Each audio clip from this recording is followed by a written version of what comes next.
జగన్మోహన్ రెడ్డి గారి పైన ఒక విష ప్రచారం చేయాలనేటువంటి ఉద్దేశంతో సొంత కూటమి కార్యకర్త అయినటువంటి జనసేన పార్టీ కార్యకర్త అయినటువంటి అజయ్ దేవ్ పైన ఈ స్థాయిలో విష ప్రచారం చేసి ఈ స్థాయిలో పోలీసుల చేత కొట్టించి మీ కార్యకర్తని మీరే తన్నించుకొని అతను వైఎస్ఆర్ కాంగ్రెస్ పార్టీ కార్యకర్తని మా పైన బురద జల్లేటువంటి ప్రయత్నం చేస్తున్నారే.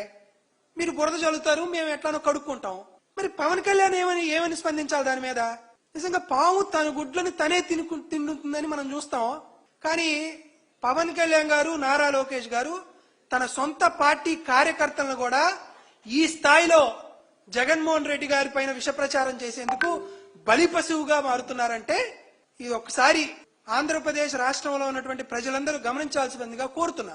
నారా లోకేష్ గారు రెడ్ బుక్ శాఖ మంత్రిగా అయిన తరువాత చేసినటువంటి ఎన్నో రకాలైనటువంటి దాష్టికానికి ఈ సంఘటన పరాకాష్ఠగా వెళ్తుంది.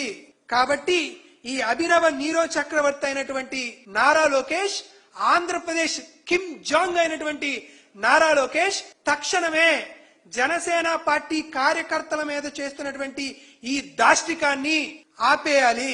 తెలుగుదేశం పార్టీ రెడ్ బుక్ శాఖ మంత్రి నారా లోకేష్ చేసినటువంటి దాష్టికాన్ని వైఎస్ఆర్ కాంగ్రెస్ పార్టీ ఖండిస్తుంది. పిచ్చోడి చేతిలో రాయి ఉంటే ఒకరికో ఇద్దరికో ప్రమాదం, కానీ నారా లోకేష్ గారి చేతిలో అధికారం ఉంటే రాష్ట్రానికే ప్రమాదం అని ఈ సంఘటన ద్వారా ఆంధ్రప్రదేశ్ రాష్ట్ర ప్రజలందరికీ అర్థమవ్వాలనేది మా ఉద్దేశం.